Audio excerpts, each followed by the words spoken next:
নমস্কাৰ বন্ধু বান্ধৱীসকল, আজি অন্য এটা ভিডিঅ'লৈ আপোনালোকক স্বাগতম জনাইছোঁ। আজি মোৰ বিগ ফ্ৰেণ্ড 4জন সৰুৰ বঙাইগাঁৱৰ পৰা আহি এই শিৱসাগৰত উপস্থিত হৈছেহি, মোৰ ঘৰলৈ আহিছে আৰু তেখেতসকলে কালি পালেহি আৰু তেখেতসকলে দাবী কৰিছে এই গোটেই শিৱসাগৰখন তেখেতলোকক দেখুৱাবৰ কাৰণে। আৰু তেখেতসকলৰ দাবী মই মানি আজি মই তেখেতলোকক এই শিৱসাগৰখন দেখুৱাবলৈ লৈ আহিছোঁ। আৰু তেওঁলোকে দাবী কৰিছে যে জয়সাগৰ, শিৱসাগৰ, গৌৰীসাগৰ, ৰুদ্ৰসাগৰ এই 4খন সাগৰ দেখুওৱাৰ উপৰিও জয়দৌল, শিৱদৌল, বিষ্ণুদৌল দেখুওৱাৰ উপৰিও ৰংঘৰ, তলাতল ঘৰ দেখুওৱাৰ উপৰিও আৰু এই চৰাইদেউ আৰু কাৰেংঘৰ দেখুৱাবলৈ তেওঁলোকে দাবী কৰিছে। আৰু তেখেতলোকৰ দাবী মানি মই তেখেতলোকৰ এই কথাত সন্মান জনাই আজি মই এই সকলোবোৰ দেখুৱাবলৈ তেখেতক লৈ আহিছোঁ। লগতে মোৰ নতুন বন্ধু বান্ধৱীসকলে মোৰ ভিডিঅ'টো চাই আছে, তেখেতসকলে চেনেলটি ছাবস্ক্ৰাইব কৰি এটা লাইক কৰি প্ৰথম পৰা শেষলৈকে চাই যাব বুলি আশা ৰাখিলোঁ। এইকেইজনেই হ'ল মোৰ বেগ ফ্ৰেণ্ড, তেওঁলোকে সুদূৰ বঙাইগাঁৱৰ পৰা মোৰ ঘৰলৈ আহিল, শিৱসাগৰলৈ আহিল আৰু মই তেখেতসকলক চিনাকি কৰাইছোঁ। তেওঁ নিজৰ দৰে চিনাকি হ'ব। এয়া চাওক, এইজন নমস্কাৰ, মোৰ নাম শ্ৰী কংকন, মই বঙাইগাঁৱৰ পৰা আহিছোঁ। আৰু নেক্সট মই আহিছোঁ বঙাইগাঁৱৰ পৰা। এই দাদাক লগ পাই আহিছোঁ, শিৱসাগৰখন চাবলৈ আহিছোঁ।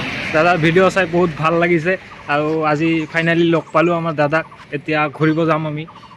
ধন্যবাদ। আৰু মোৰ নাম শ্ৰী মনজিত বৰুৱা, মই আহিছোঁ শিৱসাগৰ চাবলৈ।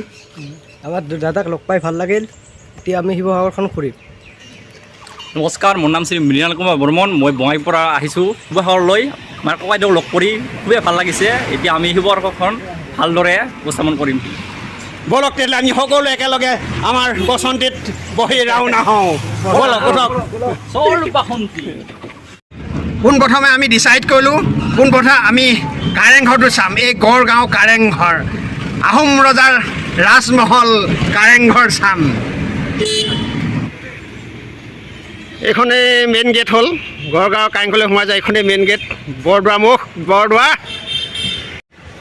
এই কাৰেংঘৰ চাৰিওফালে এটা গড় মাৰিছিল আৰু এই গড়টোৰ ভিতৰতে কাৰেংঘৰটো আছে আৰু সেই গড়টোৰ নামেই হ'ল গড়গাঁও। এই গড়ৰ ভিতৰতে কাৰেংঘৰটো আছে আৰু কাৰেংঘৰটোৰ চাৰিওফালে যিটো গড় মাৰিছিল আৰু গড়টোৰ চাৰিওফালে 4খন দুৱাৰ আছে আৰু দক্ষিণ চাইডে যিখন দুৱাৰ আছে সেইখন হ'ল মেইন গেট, সেইখনে বৰদোৱা মুখ বুলি কয়। আৰু পূব, পশ্চিম আৰু উত্তৰ চাইডে যিখন দুৱাৰ আছে সেইখন হ'ল পানী দুৱাৰ বুলি কয়।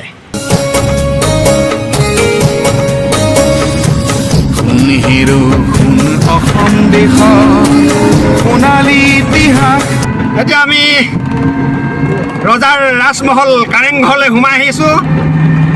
মেইন গেটেদি সোমাই আহিছোঁ, বৰদোৱা মুখেদি সোমাই আহিছোঁ আৰু অলপ গ'লে আমি এই ৰাজমহল পাম, কাৰেংঘৰ পাম।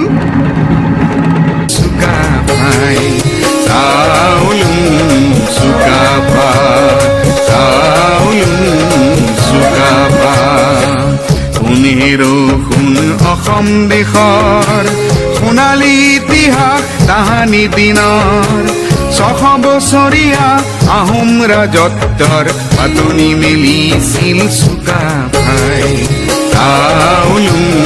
চুকাফা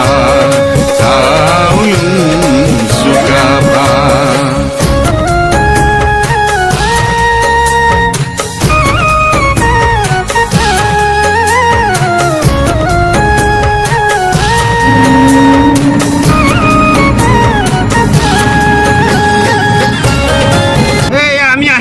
ফাইনেলি পাই গ'লোহি আহোম ৰজাৰ ৰাজমহল কাৰেংঘৰ। এয়াই হ'ল আহোম ৰজাৰ ৰাজমহল কাৰেংঘৰ। অগাধ ফলা কোচলা লুংৰাভা দেউৰী চুতীয়া মিজু আৰু চিন্তেং নক্তে ওৱানচু আৰু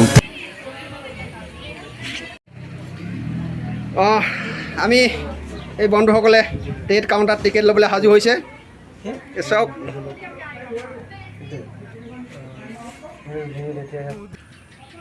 কাউণ্টাৰত টিকেট কাটি আমি এটাইকেইজন কাৰেংঘৰ ভিতৰলৈ সোমাই আহিছোঁ। এয়াই হ'ল কাৰেংঘৰ।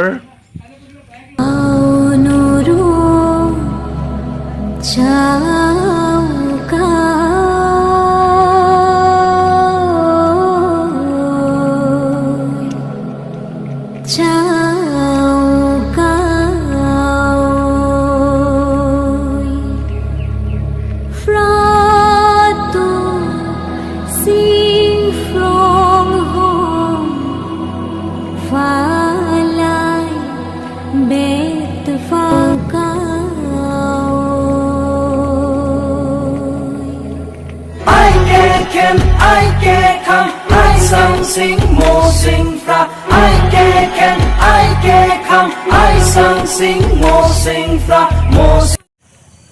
কাৰেংঘৰটো মুঠতে 7 মহলীয়া, তলত 2 মহল আছে, ওপৰত 4 মহল আছে।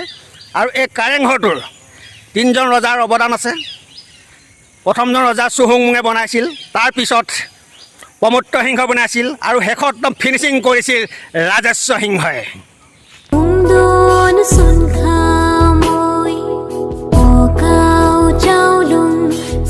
এই হ'ল মোৰ বঙাইগাঁৱৰ পৰা অহা মোৰ বিগ ফ্ৰেণ্ড। সদৌৰ বঙাইগাঁৱৰ পৰা আহি এই কাৰেংঘৰত উপস্থিত হৈছেহি। এওঁলোকক মই লৈ আহিছোঁ, তেওঁলোকে মোৰ ভিডিঅ' চাই ভাল পায়, সেইকাৰণে সদৌৰ বঙাইগাঁৱৰ পৰা আহি মোৰ শিৱসাগৰত উপস্থিত হৈছেহি। আৰু এওঁলোকে মই ফাইনেলি লৈ আহিলোঁ। প্ৰথমতে দেখুৱাইছোঁ মই কাৰেংঘৰ, তাৰপিছতেই যাম তলাতল ঘৰলৈ।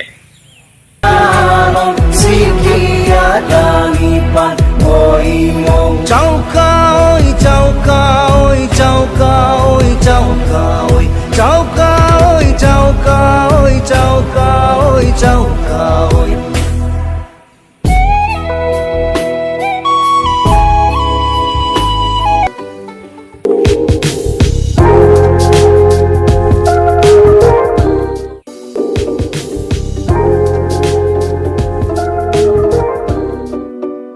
কৰি বিচাৰিছোঁ। আৰু ভিডিঅ'টো যদি আপোনালোকে ভাল পালে তেতিয়াহ'লে চেনেলটো ছাবস্ক্ৰাইব কৰি এটা লাইক কৰিব বুলি আশা ৰাখিলোঁ। নমস্কাৰ, জয় অসম, ধন্যবাদ।